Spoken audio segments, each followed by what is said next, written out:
Munchy, what we tell him? I hear me, Miss Munchy. Keeping it locked with Munchy. Miss Munch! Are you run the thing, so watch out now. You know me, I say Munchy. Yell up Munchy. Wha Gwaan Munchy. Reggaeville family, welcome to a brand new episode of Wha Gwaan Munchy. Earlier this year, he mashed up the stages already at Reggae Jam and at Reggaeville, and now he's finally back with us in Europe on his tour and also back at my show. He is Assassin Agent Sasco.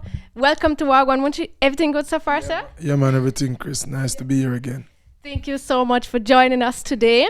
We said it already, you're on the tour, you played shows already, Paris, Munich. How is it going so far? Oh, fantastic. You know, I just love being out here and, you know, sharing the music with the massive. So it's going great so far. Yeah, man. Last night was wicked. Yeah. You did not just leave the stage once. You had to come back, I think, at least 4 times because people always wanted more and more and more beer energy on stage. For all those who haven't seen you as yet, where can they catch you still and what can the people expect from the show apart from the X amount of energy? So I think next we're going to be in Mannheim and Berlin, Innsbruck, if I'm saying it right, Rome, Vienna, and one more city. Well, you really did your homeworks, though. Yeah, for sure. But yeah, it's fun to be out here, you know. And I love Europe because the people are so into the music first. You know, it's not about like fashion necessarily, and you know, so many other things. It really seems to be music focused, and that's what I'm about too. So, you know, we get along well. Nice, great. Yes, we really enjoyed last night. And this tour is not the only tour because you even have preparations made already for another tour coming in December, right? Yes, and all of these activities centered around the release of my upcoming album, The Theory of Reggaevity, and I'm really excited about that too because you know I've wanted for a long time to do a full reggae project. And you know, this one has come together just naturally, and you know it's been a fun process to record it. So you know, just I'm just I guess warming up to Europe in the sort of way that you know, moving in this direction, doing more reggae. You know, I really hope to be here quite a lot, and I really enjoy being here, and I just love sharing the music with the people. So the Theory of Reggaevity comes out in November if we can tie up all the ends, because we really, you know what I mean, fine tuning a lot of things, but we're pushing for that. And so I'll be here again December 10 to about the 20th, maybe a little earlier too, because people reaching out for more shows and whatever. So we might start a week early, so it might be early December to about the 20th. Okay, nice. So you can look out for Assassin over in Europe. Again, you can look out for him right now. Check the dates on Reggaeville.com, of course. And then you can see him also again in December with the Theory of Reggaevity tour. This is something we're going to talk about a lot more in just a little while from now. But for you, of course, if you want to go somewhere else and check out other artists, in the US and in Canada, UB40 is on tour. And then at the same time, we have I-Octane and we have Kabaka Pyramid and the Bebel Rockers tour in Europe. So you can check out the dates on Reggaeville. And I'm sure Kabaka is going to mash up the place just like he did earlier, yeah? Yeah, I want to tell you, like, you know, I've like, you know, in Jamaica, I've been fortunate enough to, you know, see these guys perform, you know, from Protege to Kabaka. Oh, Protege, by the way, who shared the stage with me at Gill, which was great. Yeah. You can check that out on Reggaeville, by the way. Oh, yeah, man. And, you know, of course, I-Octane is like, you know, at one point we were, you know, in Penthouse, you know, together, you know, when he was a, you know, a very young DJ. I used to take him out to, like, you know, shows with me, you know, Sumfest, maybe, I don't know how long ago that was. You know, things like that, you know. So it's good to be out here, you know, like I said, you know, representing the music and, you know, to be able to, you know, just, you know, share the mission with these guys. And, you know, we'll be in Innsbruck, I understand, all three together. So that should be fun, yeah. Mm-hmm. Definitely. So look out for that, of course. But if you want to catch a little piece of Kabaka Pyramid live, you can also do it right now, because I have a little piece from earlier this year when he played in Miami. You want to check it out? For sure, let's go. Mad, so, yeah. Hieroglyphics them on call that donation. When me see the sun and rise up in the sky, man call that temper. I peace secure the leper with praises and connector. If them come here with them cross, I just said they one shot. We no want to know me rest and rise up. We gon' take a life up, the sick the breath and life up. Hey, none of no fresh, I make sure exercise enough.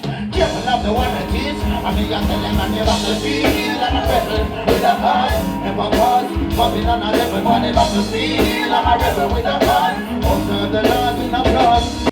The Theory of Reggaetivity. That's the title of the album. We said it already, coming up next month. Yes. Tying the ends together right now in the process of mastering, I think. Yeah, so we're mixing. I have a few songs to be mixed over this weekend, and then get into mastering, and we hope to be done with everything about the 25th of this month. So I'll still be on the road, but thankfully I got some real troopers in Kingston, doing the work. So big up Flubs, Zinc Fence, big up Kimani and Major Label Music Group, Teflon.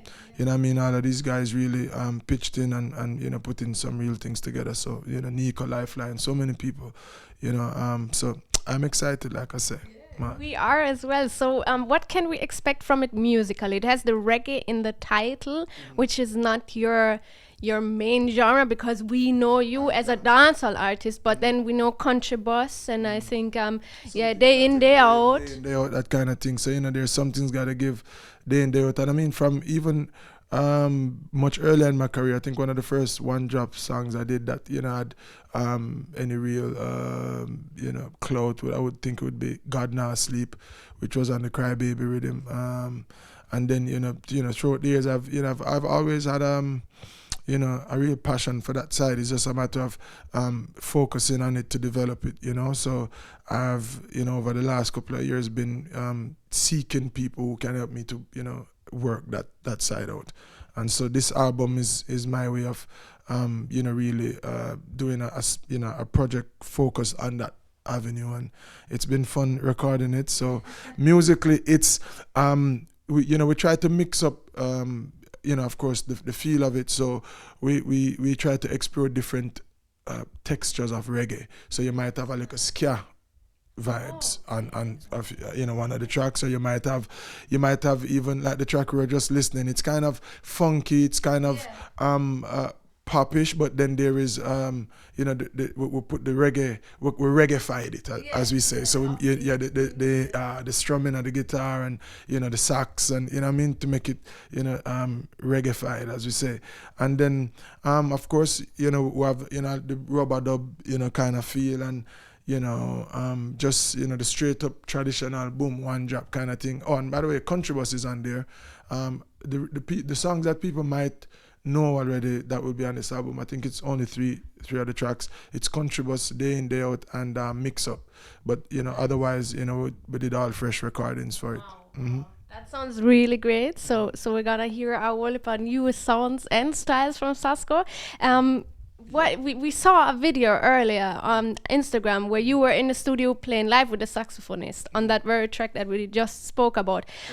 Speaking of the musicians, so you really use a lot of musicians playing the instruments live. Who was on board for this project as musicians and also as producers? Alright, so our producers, starting with Major Label Music Group, there are some young producers who I do quite a bit of work with, and these are very talented guys, and very different sound.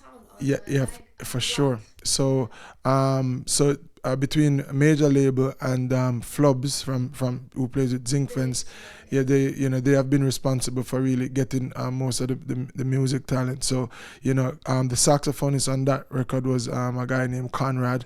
These are all young musicians, and it's so refreshing for me, loving music the way I do, and fortunate enough to be in music for more than a decade now, to see like a young or more than one very talented saxophonist, understanding that Dean Fraser is not, sadly going to be here forever with us, so it's good to see, other musicians, loving the craft and putting in the work, and, really being able to represent the music, so who else again? Paris, who plays with Protege, did quite a bit of work on it, and Protege produced 2 other tracks on there. Flubs produced a ska kind of tune, and so Flubs of course plays some bass on there. Who else again? Steve. So Steve plays guitar. I think he plays with Protege too. He's Steve Core. And he did a solo on a track, let me tell you. Who else again? Nando is the name of the saxophonist. Is this elderly musician. He's actually the father of another musician who played guitar, Namdi, who played guitar on a couple tracks too, including that one that we spoke about, Crazy. That track features also Elisha Imora. She's an Australian artist. Yeah, and she was in Jamaica for a week. We did a song together, and she was shooting the video there. And while she was there, we were in the studio, and we were working on this vibe. So we sent the track back, and she did the proper vocals, and so that's the Crazy track. So it got some Australian influence on there. But musically, yeah, we tried to mix it up a little bit, but overall we tried to make it 100%. Reggae influence in terms of there must be some reggae DNA in all the tracks, so it's fun. And it sounds really, really exciting. So it's definitely something we look forward to.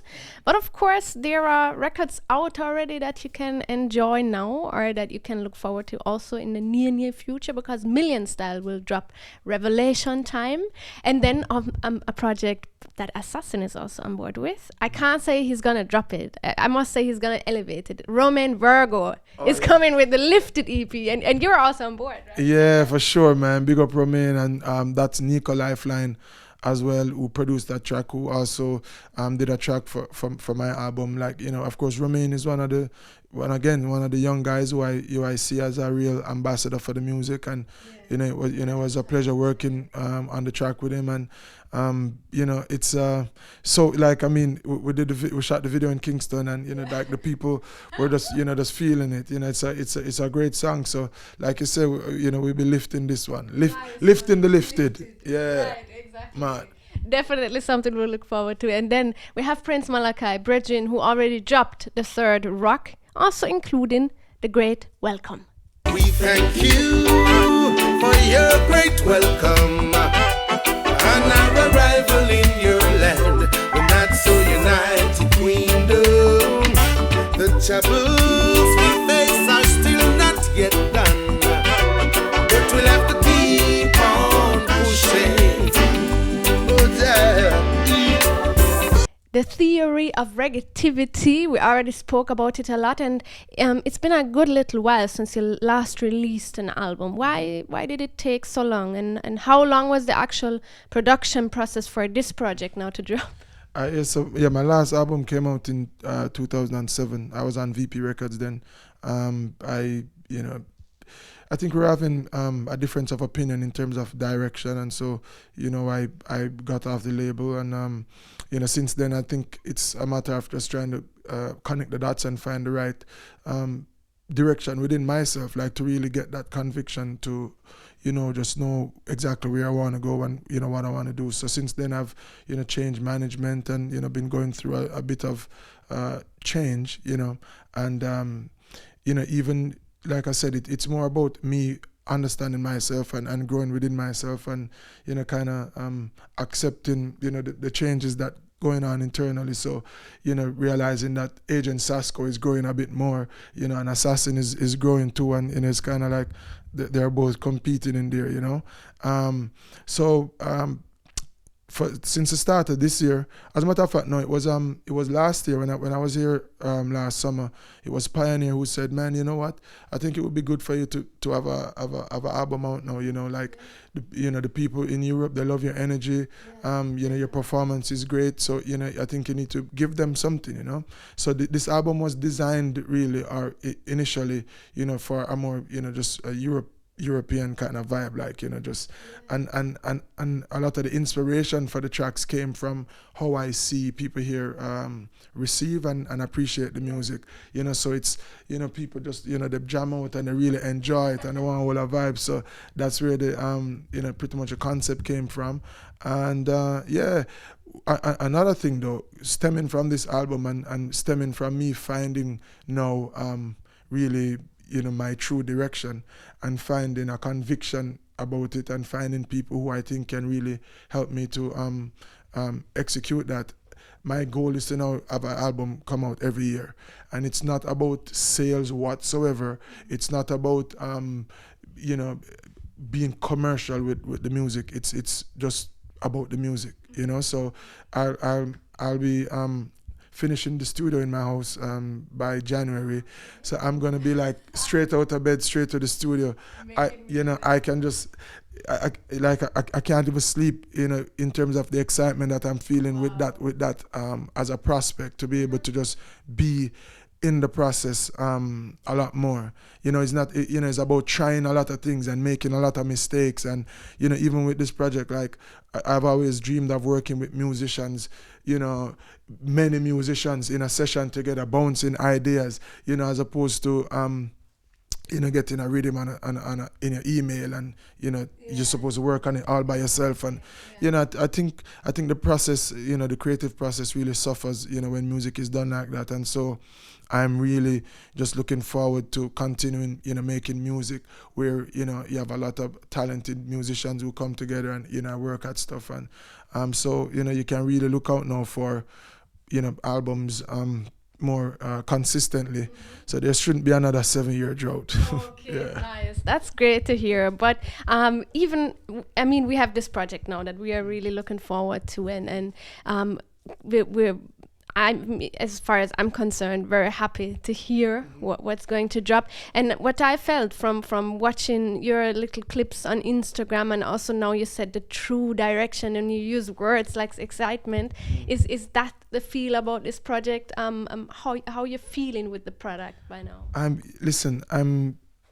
You know, all right, so I guess this is something that you're supposed to say when your album is coming out, right? But the truth of the matter is, like, you know, like I say, this is something that I've wanted to do for quite a while, and you know, I was becoming frustrated with not finding the support for it. Support meaning the producers that I should be working with, or, you know, the musicians, and just how it would work, and, you know, and so, you know, over the last year and a half, I think, you know, things just kind of naturally, you know, found its way, and the stars aligned, as they would say. And working on this album has been just refreshing for me. It has been rejuvenating. It has been inspiring for me to work in, you know, like I said, in the way that we have. And the production time for this album, believe it or not, has been something like 5 weeks. Yeah, you know, right? It's just flowing, you know. And as a matter of fact, one of the difficult things with this album was trying to decide how many tracks we'll put on it, and really having to decide on 12 tracks and say goodbye to a few. Well, goodbye in the sense that not for this album, but for sure, you know, we'll be putting a lot of work out. So it's fun times ahead. I'm feeling really fulfilled, you know, musically right now. I'm happy with just, you know, being able to do exactly what my heart is telling me. Nice. I'm glad to hear that. So the theory of Reggaeville, you look out for that. And of course, to build up the excitement, I would say stay tuned to Assassin's Instagram, where you can always get some little clips and some little insights already. In the meantime, if you want to see other video clips as well, because you can always, of course, see them on our Reggaeville YouTube. And we have a lady who will premiere her video for Warrior Empress on the 27th. So you want to check out an exclusive piece from Askala Selassie? What's her name? Askala Selassie? Askala Selassie, Warrior Empress. Mad. Warrior Empress. Yeah. A true born warrior. Lioness. Yeah. We trod it through the hills and the valley. Seen so many things and I heard so many stories. Always talk about the man, them on the battlefield. What about the woman, them on the battlefield? Me granny, she a warrior. Mama, she a warrior. Sister, she a warrior. Cousin, she a warrior. Auntie, she a warrior. Yes, I am a warrior. My daughter is a warrior. Wha Gwaan Munchy with Agent Sasco. We spoke a lot about the theory of Reggaeville and about excitement and stuff. I must admit one thing at this point, though. I'm a huge fan of yours, but for me, you're not the biggest star in your family.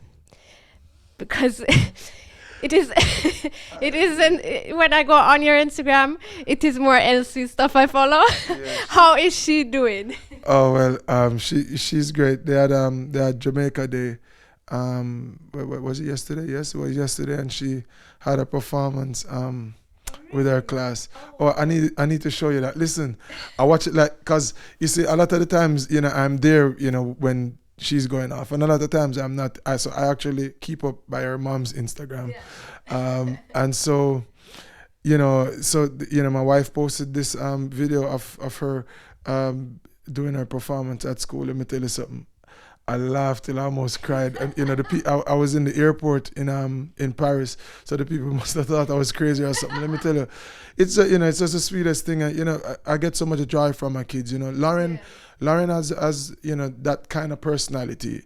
But they're all fun. So Ali, she has her way. She's very graceful and elegant and very mature too. She's the eldest, but she really has that sort of maturity, with being the eldest, and I think she really, likes being, the one to, correct Lauren, and take care of them. And then Joshua, he's 2, so he's still figuring himself out, and he has the little lisp when he speaks, and he's just the sweetest thing. They really give me a lot of energy and motivation. It's fun to watch them, but Lauren, indeed, though, she, people seem to connect with her in a very real way, and she's very, and she also connects with people. It's incredible. Like, she'll see you once and remember your name, that sort of thing, and she's just fun. She's just Yeah, she really it's crazy. But is she aware of the fact that you're filming her sometimes, or doesn't she even realize when you're reading a book and? Well, yeah. So sometimes, she's doing her thing, and we're trying to just catch her in her element, and then sometimes I think she's aware of the camera now, and I think she loves it. I think she's a natural little actress. So sometimes we'll miss the moment, and she say, "Let me do it again." So she's she really loves that, and it's sometimes you forget that she's 4, because she understands a lot, and that maybe you shouldn't at 4. She's just, it's something else. She's just so much fun. Yeah, nice. It is. Yeah, but as I say, they all give me a lot of love and a lot of energy and just motivation, and I'm just honored to be their father and to try to help mold them. It's always a joy to see her, and of course the other 2. But it was a great pleasure speaking to you, Assassin. Thank you so much for joining us on Wha Gwaan Munchy. Thank you so much for sharing the music with us and your great spirit. And I wish you all the best for the future, and also, of course, for the theory of Reggaevity. Thanks so much. Yeah, man. Give thanks. Thanks for having me. Enough respect. Theory of Reggaevity. Check it out. Assassin, aka Agent Sasco. Signing off. Boom. Mad. Wha Gwaan Munchy.